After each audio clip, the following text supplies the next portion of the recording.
So, the Alberta Wildrose Party just failed the shit test.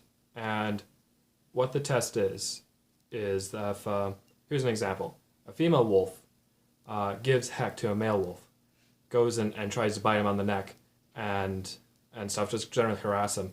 And, there's kind of two responses that the male wolf can do. He can either bite back like, hey, what the hell are you doing? You can't just bite at me, and, gets mad and defends himself, shows, that dominance, or he cowers. And the Wildrose Party just cowered. Pretty hardcore. What happened was that there was an email sent out from one of their student groups.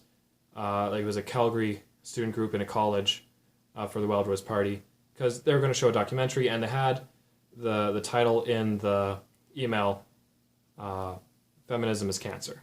And, of course, all the banshees on the left started screeching, oh my gosh, how could this happen? How could you? Yeah, and, just without missing a beat, the Wildrose Party flipped over backwards and disavowed. I said, I'm so sorry, this doesn't represent us, and all this stuff. And, let's just say, that it doesn't represent their views, right? You don't have to go through, the 12 circles of hell to disavow it. You just say, it doesn't reflect our principles. But you don't disavow. You don't, yeah, it's there. I defend it. It's fine. It's going to go on. We're not going to change anything. It's just that's not our values. You can look up on the website here a list of our principles. That's what they are. It doesn't represent our principles, but, I'm not going to, whatever. That would have been the proper response. And yes, they would have laid it on thick. But after you come out of that barrage, even if the barrage never really ends, but there's a point where come on guys, it does end for the public.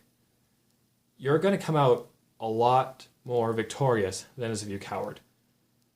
Going through that barrage on the other side and saying, yeah, I stood my ground. So, that's just who I am. I'm not going to change. You're going to win so much more brownie points with the public. When you give an inch like this, it's more than giving an inch, but if you give an inch, they take a mile.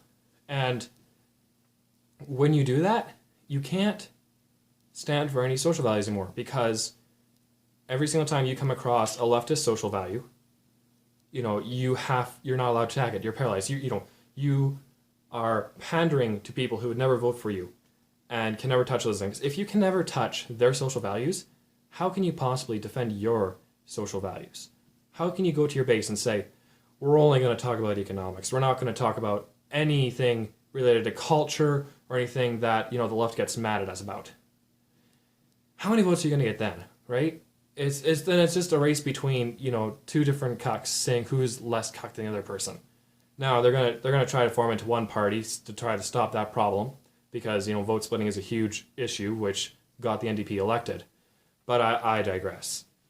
This isn't a good strategy, and it upsets a lot of people. It upsets me. I voted Wildrose, and just to kind of see this circus is really upsetting to me. Now, I can understand where they're coming from because I've been kind of in similar situations where you're in the public spotlight. You have all the pressure in the world to conform, all the pressure to conform. So I can understand why they did it, but you can still, in hindsight, hindsight 2020, put up some policies so that next time, so that natural fear that you have inside, that worry, that they can't take advantage of that. Have some policies that, kind of put a break to this type of action and just say, wait, no, these are the procedures we go through, and we don't panic, we don't massively disavow. And, it should help to mitigate that. Will it solve it completely? No, you're not going to become Donald Trump overnight, but at least it'll help. It'll help with your public image, and you'll be better off for it. Don't worry about the media has to say. They're never going to vote for you. All the media is on the left. Why are you trying to appease these people? They are not your voters. They are not people who can be persuaded to your side. And yet you are trying to appease them? Why? No, play the part of the villain. They're going to cast you as it anyways. And come out victorious. Like, comment, subscribe. Sign up to my email list if you want to have an email every time I put out a new video, just in case you don't see it through YouTube or whatever. Until next time.